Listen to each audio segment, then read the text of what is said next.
মুহূর্তে আমরা দেখতে পাচ্ছি এক এক করে হেলিকপ্টার উড়ে যাচ্ছে। সেই মুহূর্তে নরেন্দ্র মোদীর যে চপার, সেই চপার এই মুহূর্তে উঠলো।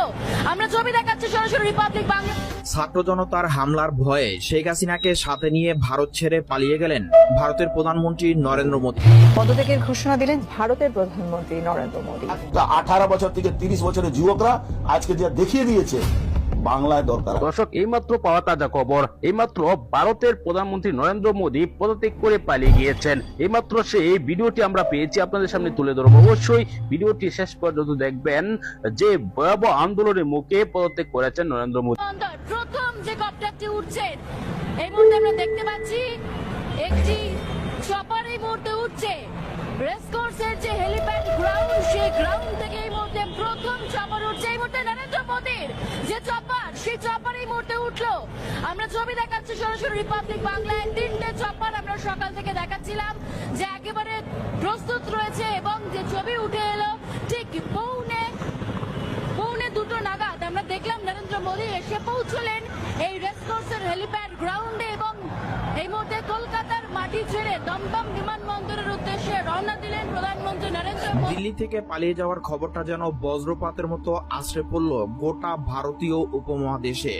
বছরের পর বছর ক্ষমতার চূড়ায় বসে থাকা ভারতের প্রধানমন্ত্রী নরেন্দ্র মোদী আর বাংলাদেশের সাবেক প্রধানমন্ত্রী শেখ হাসিনা দুজনই হঠাৎ করে জনতার প্রচন্ড রোষের মুখে পড়লেন। আর সেই রোষের ভয়ে তারা নাকি গোপনে বিশেষ নিরাপত্তা ব্যবস্থার আওতায় দিল্লি এয়ারপোর্ট থেকে অজানা গন্তব্যে উড়ে গেলেন, এমনটাই জানাচ্ছে আন্তর্জাতিক সংবাদ মাধ্যমের একাধিক সূত্র। ঘটনার সূত্রপাত ছাত্র জনতার প্রবল ক্ষোভ থেকে। ভারতের ভিতরে যেমন বেকারত্ব, মূল্যস্ফীতি আর দুর্নীতির বিরুদ্ধে তরুণ প্রজন্ম ক্রমেই উত্তাল হয়ে উঠছে, তেমনি বাংলাদেশ থেকে পালিয়ে আসা শেখ হাসিনাকে ঘিরেও তীব্র ক্ষোভ ছড়িয়ে পড়ে দিল্লির রাস্তায়।